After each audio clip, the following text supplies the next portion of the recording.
कमेंटमध्ये मला प्रश्न विचारण्यापेक्षा ही यादी किंवा हे व्हिडिओ स्थानिक सगळ्या ग्रुपवरती व्हायरल करा आणि ज्यांचं काय आहे समजा म्हणणं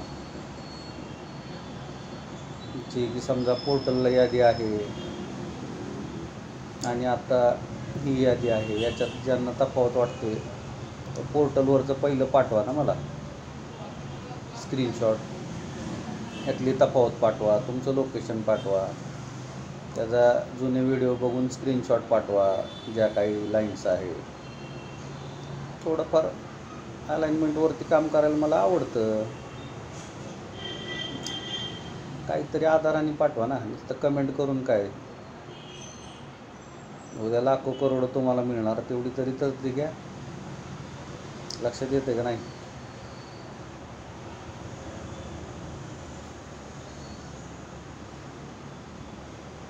बाकीचे जे ओरडतेत आमचं का आलं नाही, आमचं काय नाही आलं, ही यादीचे स्क्रीनशॉट काढा, अर्ज बनवा. ज्यांना थांबायचं असेल विधानसभेपर्यंत त्यांनी थांबा खुशाल, ज्यांना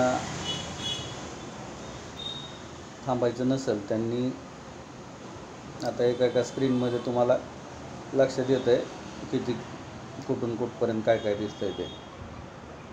याची स्क्रीनशॉट काढा, अर्ज द्या की बाबा आज ऑगस्टच्या शेवटच्या दिवशीसुद्धा निघाली आहे अधिसूचना. तर आम्हालाच काय नेमकं काय अडीअडचण आहे का तुमची? पेपरला तुम्हाला छापायला पैसे नसतील तर म्हणायचं आम्ही देतो, म्हणायचं पेपरला छापायचे पैसे. पण काय ती एकदा सोक्षमोक्ष लागू द्या ना. कसं असतं, आज तरी मरायचं आणि उद्या तरी मरायचं आहे, मग ते मरणाला कशाला घाबरायचं? छाती टोकपणे कधी पण समोर जायचं. जे काय आहे संकट कधी वाटत असतं जर त्याला घाबरून आपण राहिलो तर, आणि जो संकटांना सामोरं जातो त्याला निश्चितच ती संधी वाटते. कारण आयतं तर तुम्हाला काय गावणार नाही. बापजाद्यांनी जर जमीन सोडून गेले असतील तर ती पहिली आणि शेवटची तुमच्या आयुष्यातली सुसंधी समजा. लक्षात आलं का? हा एक स्क्रीनशॉट काढा.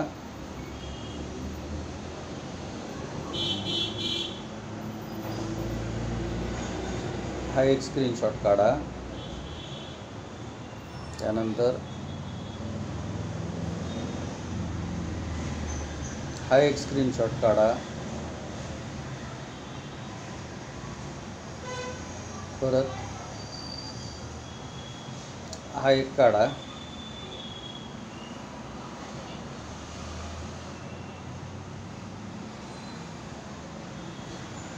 हा एक काढा.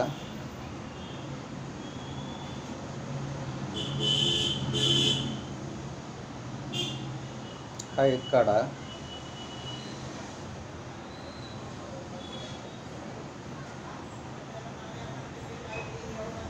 हा एक काढा.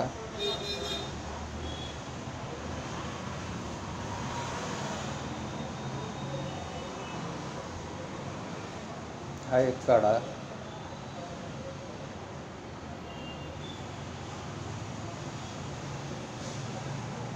हा एक काढा. 9 3 12 होतील टोटल. हा एक काढा. सलग हा एक काढा.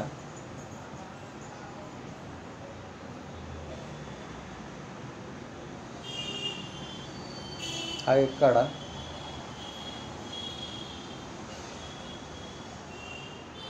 अर्ज लिहा. त्यामध्ये सांगा की बाबा संबंधित अधिसूचना ह्या शासकीय संकेतस्थळावरती 7 मार्च रोजीच अपलोड झालेल्या आहेत. तर आमच्या इकडं दिरंगाई का होते बघा. इथं ज्यांना ज्यांना मराठीत वाचता येते, महाराष्ट्र शासन राजपत्र साधारण भाग 4 मार्च 7 2024 फाल्गुन 17/1945 महाराष्ट्र महामार्ग अधिनियम अधिसूचना सार्वजनिक बांधकाम विभाग मंत्रालय महाधाम काममार्ग हुतात्मा राजगुरू चौक मुंबई 4000-00032 दिनांक 7 मार्च 2024. तर आता समजा हे काही सदरील समजा जे काय आहे, तर आपण व्हिडिओ बनवलेले मार्च महिन्यात.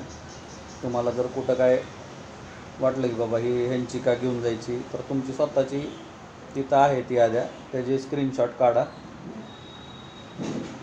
आणि तिथं अर्ज द्या की बाबा काय अडचण आहे तुम्हाला, किंवा जी काय आहे ताबडतोब कारवाई पुढं सरकवण्यात यावी.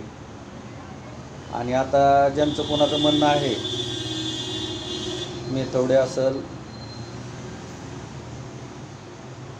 संगेवाडी असेल,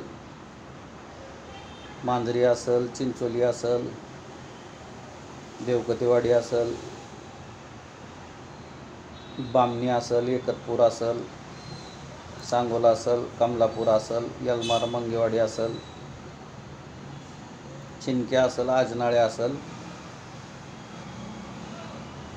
तुमचं जे काय म्हणणं आहे ते व्यवस्थित छान डोक्याने मला पुराव्यानिशी पाठवा. पहिलं काय होतं, आत्ता काय बदल झालेला दिसतोय, लक्षात आलं का?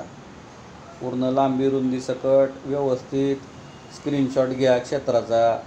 पहिली शक्यता सांगा की बाबा पहिलं एवढं क्षेत्र जाणार होतं, तर समजा मार्गिकेच्या ह्या बाजूनी. आत्ता समजा काही लोकांचं म्हणणं आहे की क्षेत्रात फरक यायला लागला, गट आहे पण क्षेत्रात फरक यायला लागला, तर नेमकं काय आहे आलं लक्षात? व्हॉट्सअप नंबर माहितीच असेल सगळ्यांना, 9307616630. आणि तुम्ही म्हणताल की बाबा काय नेमकं, म्हणजे मी एक लक्षात घ्या, प्रचार प्रसार आणि प्रबोधन. तुमच्या हलगर्जीपणामुळं जर तुमचं काय भविष्यात नुकसान झालं, तर त्याला जिम्मेदार फक्त आणि फक्त तुम्ही स्वतः असाल.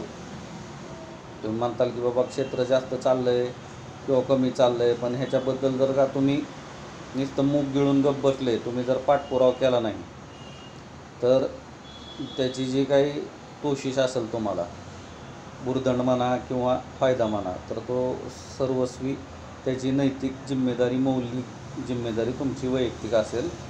आम्ही तुम्हाला काय आहे की न्याय देणार नाहीत, पण तुमचे हक्कांसाठी आम्ही तुम्हाला नेहमी सजग करत राहतो. आणि हक्कामुळं मग कसं आहे की कर्तव्य आणि जबाबदारी ॲटोमॅटिक तेवढा सद्विवेक जागा झाल्यानंतर ते कळायला लागतं. लक्षात आलं का?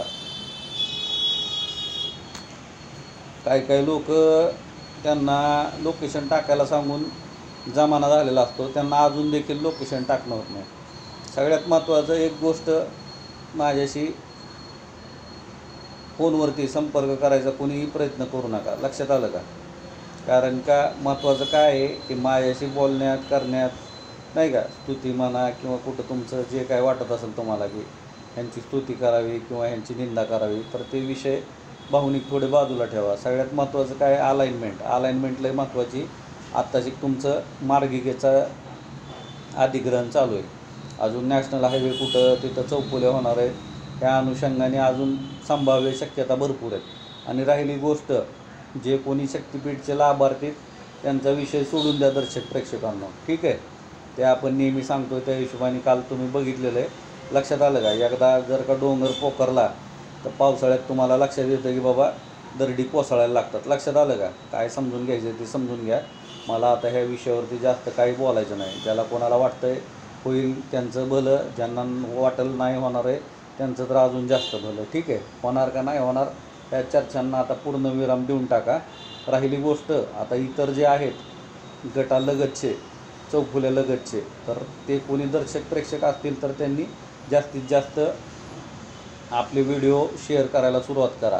कारण का हे फक्त मार्गिका, चौफुले, वेसाईड ॲम्युनिटी म्हणजे नाही का जागतिक दर्जाच्या सुखसुविधा इथपर्यंत आता हे आधारभूत राहिलेलं नाही, तर मोठमोठ्या नाही का काय म्हणतात त्याला जमीन अधिग्रहणासाठी म्हणजे नोडच्या अंतर्गत म्हणजे तुमचं तिकडं चुंचा वरवट किंवा मांठा असो कुठं नांदेड जिल्ह्यात ते जे काही 2 तालुक्याच्या बॉर्डरला किंवा आत्ता तुमचं कालचं पंढरपूर तालुक्यातलं सोलापूर जिल्ह्यातलं कासेगाव असो किंवा पुढं सांगली ह्यांच्या तासगावमधलं योगेवाडी आणि त्या शेजारची ती मानेराजुरी असेल, 3 तर झाले हे नोड, बरोबर आहे का. परत इथं औसा लातूरजवळ तो ताकविके आणि भाटा हे झाले धाराशिवचे. समजा ह्याच्या औशाकडची बाजू म्हणजे इकडं पूर्वेला तुमचा बेलकुंडचं तळं औसा आणि तो जो काय म्हणतात त्याला आयत किंवा जो काही प्रदेश आहे तर तिथलं. तर आत्ता जवळजवळ प्रस्तावित पैकी एक तर मार्गीच लागली म्हणायचं योगेवाडी, दुसरे ह्याची पण नाही का काय म्हणतात त्याला की कागदपत्री कारवाई मागं पुढं चालूच आहे. समजा मांठा असेल किंवा औसा परिसर असेल किंवा अजून कुठलं घेतलं होतं कासेवाडी देखील मार्गी लागली. ते एकंदरीतच लक्षात घ्या, हात बांधून बसू नका, उगा लोकाला चिवडाचिवडी करू नका, ह्याला चिडव त्याला चिडव. लक्षात आलं का काय ते आपलं आयुष्य तुमचं जो काही वयोगट असेल तर त्या हिशोबाने शिल्लक राहिलं आहे नाही का, किंवा आता सरणाकडं सारखायला लागलं आहे, ज्याने त्याने आपापला अंदाज बांधायचा. आणि राहिली गोष्ट आपलं खर्ची पडतं आहे का अजून आपल्याला चांगलं जगता येणार आहे हे थोडं आता काय म्हणतो त्याला की थोडं उतारवायला लागलेल्यांनी विचार करायचा. आणि तरुणाईने काय करायचं सगळ्यात महत्त्वाचं की हे जी दोपटगाईनी जी जुनी विचारसरणी बुरसटलेली तिला आता बाजूला सरकवा.